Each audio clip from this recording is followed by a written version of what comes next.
9장 까마귀와 콩밭. 아름답게 피는 콩꽃도 기저귀는 집박이도 그리고 5월도 6월도. 해가 떠올랐는데도 토끼들은 여전히 가시나무 덤불 속에서 쉬고 있었다. 몇 마리는 빽빽한 나무줄기 사이에서 옹송그린 채 잠들어 있었다.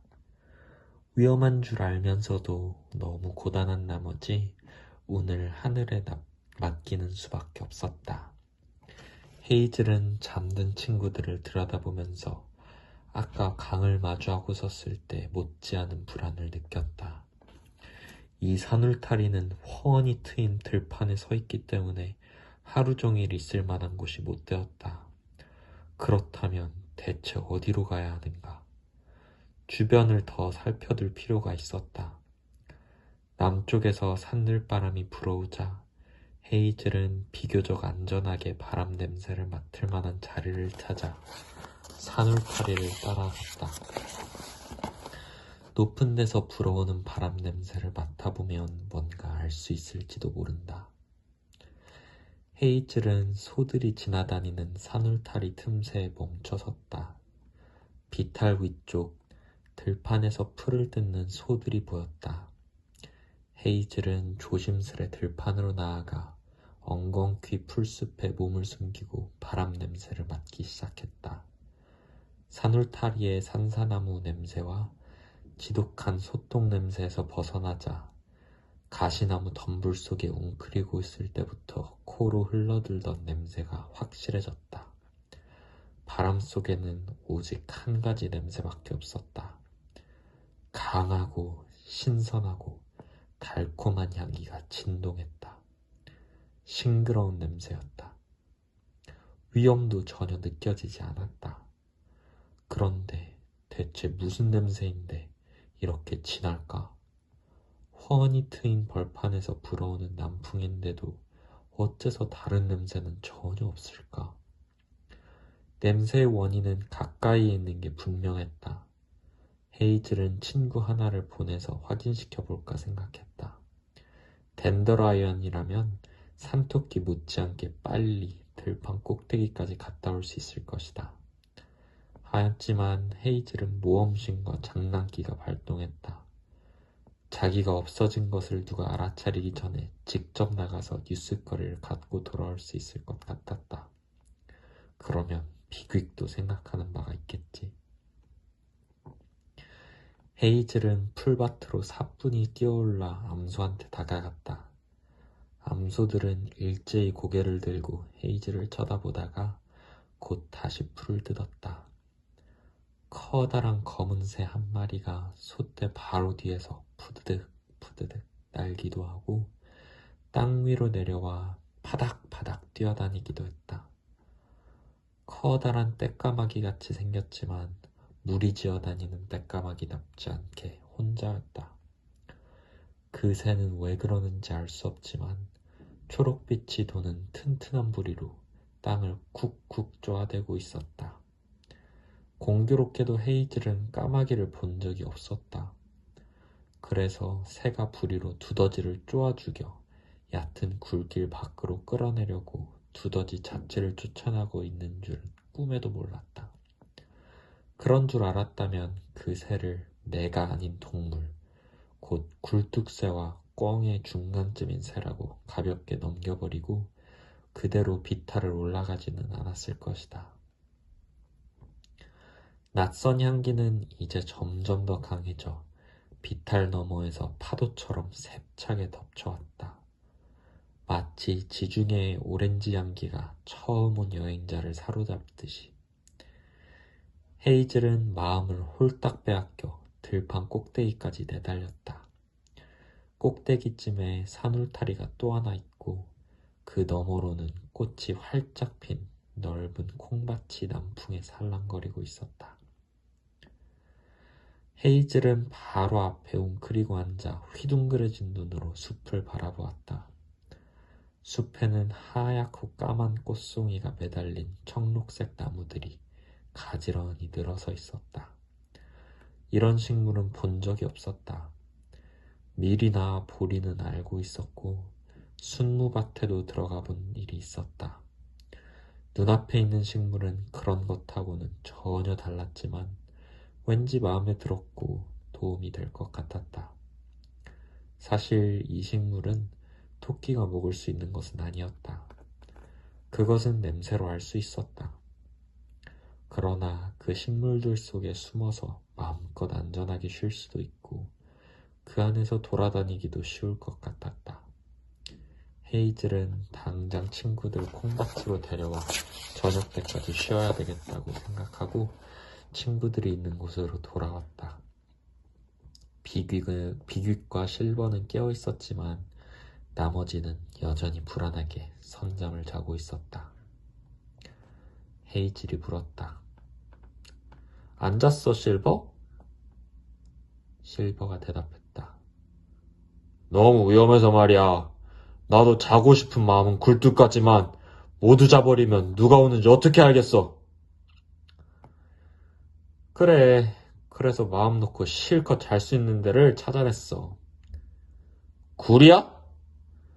아니, 굴은 아니야. 향긋한 나무들이 있는 넓은 밭이라서 쉬고 있는 모습도 냄새도 들키지 않을 거야. 이리 나와서 냄새 좀 맡아봐. 비귀과 실버는 헤이즐 말대로 했다. 비귀는 멀리서 콩줄기가 살랑거리는 소리에 귀를 쫑긋하며 물었다. 나 저 식물을 보았다고 했지? 응, 꼭대기 산울타리 너머에 있어. 인간들이 후루두두를 데리고 나타나기 전에 다 같이 떠나자. 안 그러면 다들 놀라서 뿔뿔이 흩어지고 말 거야. 실버가 친구들을 깨워 들판으로 나가자고 구슬렸다. 바로 코앞이라니까. 몇 번이나 다짐을 두자 그제야 모두 마지못해 잠이 덜 깬 걸음으로 비트적 따라 나섰다. 토끼들은 띄엄띄엄 흩어져 비탈을 올라갔다. 실버와 비귀기 앞장서고 헤이즐과 벅손이 조금 뒤에 따라갔다. 다른 토끼들은 2, 3미터쯤 깡충깡충 뛰어가다가 멈춰서서 풀을 뜯기도 하고 볕이 잘 드는 따뜻한 풀밭에 똥을 누기도 하며 느릿느릿 나아갔다. 맨 앞에 선 실버가 들판 꼭대기에 거의 다다랐을 무렵 벼랑간 비탈 아래서 날카로운 비명소리가 났다. 그것은 토끼가 도움을 구하거나 적을 위협할 때 내는 소리가 아니라 공포에 사로잡혔을 때 내는 소리였다. 유달리 몸집이 작은 데다 지친 기색이 뚜렷한 파이버와 핍킨이 까마귀의 습격을 받고 만 것이다. 까마귀는 땅에 닿을 듯이 낮게 날아와서 느닷없이 커다란 부리로 파이버를 쪼았지만 파이버는 가까스로 몸을 피했다. 그러자 까마귀는 풀숲을 총총 뛰어다니며 무시무시한 부리로 두 토끼를 공격했다. 까마귀가 눈을 노리자 핍킨이 알아차리고 무성한 풀숲에 머리를 쳐박고 숨으려 했다. 비명을 지른 것은 바로 핍킨이었다. 헤이즐은 단숨에 비탈 아래로 뛰어내려갔다. 어떻게 막아야 할지는 몰랐다. 까마귀가 헤이즐을 모른 채 했다면 헤이즐도 어쩔 도리가 없었을 것이다. 그러나 헤이즐이 돌진해 오자 까마귀는 그쪽으로 공격의 화살을 돌렸다. 헤이즐은 까마귀를 피해 멈춰섰다. 뒤를 돌아보니 비귀기 저 위에서 뛰어내려오고 있었다. 까마귀는 다시 방향을 바꿔 비귀에게 달려들었지만 빗나가고 말았다. 까마귀의 부리가 자갈돌에 부딪혀 마치 개똥집박이가 달팽이를 돌멩이에 패대기치는 듯한 소리가 났다. 비귀에 이어 실버가 나타나자 까마귀는 다시 기운을 차리고 실버를 정면으로 마주보았다. 실버가 겁을 집어먹고 몸칫거리자 까마귀는 춤을 추듯 커다란 검은 날개를 소림끼치게 부드덕거렸다. 까마귀가 부리로 실버를 막 쪼려는 순간 비귀기 뒤에서 덮쳐 쓰러뜨렸다. 성난 까마귀는 깍깍 울면서 비틀비틀 풀밭을 가로질러 갔다. 비귀기 외쳤다. 계속 공격해! 뒤에서 덮쳐! 이놈들은 겁쟁이야! 힘없는 토끼만 공격한단 말이야! 그러나 까마귀는 이미 힘없이 느릿느릿 날갯짓하며 낮게 날아서 도망치고 있었다. 그러고는 산울타리를 넘어 강 건너 숲으로 사라졌다. 침묵이 흐르는 가운데 소가 풀을 뜯으며 다가오는 소리가 들려왔다. 비귀근 상스러운 아슬라 유행가를 흥얼거리며 어슬렁어슬렁 핍킨한테 다가갔다. 하이 하이 우엠블리어 흐라야 무사여 눌레 흐라카바여. 비귀기 말했다. 흘라오라. 이리와. 이제 고개를 내밀어도 돼. 대단한 날이다. 안 그래? 비귀기 돌아서 가자 핍킨도 끙끙대며 따라갔다. 헤이즐은 핍킨이 다친 것 같다던 파이버 말이 떠올랐다. 뒤처져 절룩거리며 비탈을 오르는 핍킨을 보니 정말 어딘가 부상을 입은 것 같았다. 핍킨은 왼쪽 앞발을 디디려다가 퍼뜩 쳐들기를 되풀이하며 세 다리로 뒤뚱뒤뚱 뛰어왔다. 헤이즐은 생각했다. 안전한 곳에 자리 잡는 대로 살펴봐야겠다. 가엾은 녀석. 절에서는 얼마 가지 못할 거야. 언덕마루에 올라서니 벅소는 벌써 콩밭으로 들어가고 있었다. 헤이즐은 산울타리를 지나 좁다란 풀밭을 가로질러 갔다. 두 줄로 늘어선 콩줄기 사이로 어둑어둑한 고랑이 눈앞에 길게 뻗어 있었다. 흙은 부드럽고 푸슬푸슬했다. 콩잎사기가 드리운 그늘 아래엔 현오색 겨자풀, 별꽃맞이꽃, 5월초 등 밭에서 흔히 볼 수 있는 잡초들이 돋아나 있었다. 콩줄기가 바람에 흔들릴 때마다 갈색 흙과 하얀 자갈과 잡초 위에서 햇살이 어른어른 춤을 추었다. 이 모든 움직임 속에서도 불안한 기미는 전혀 없었다.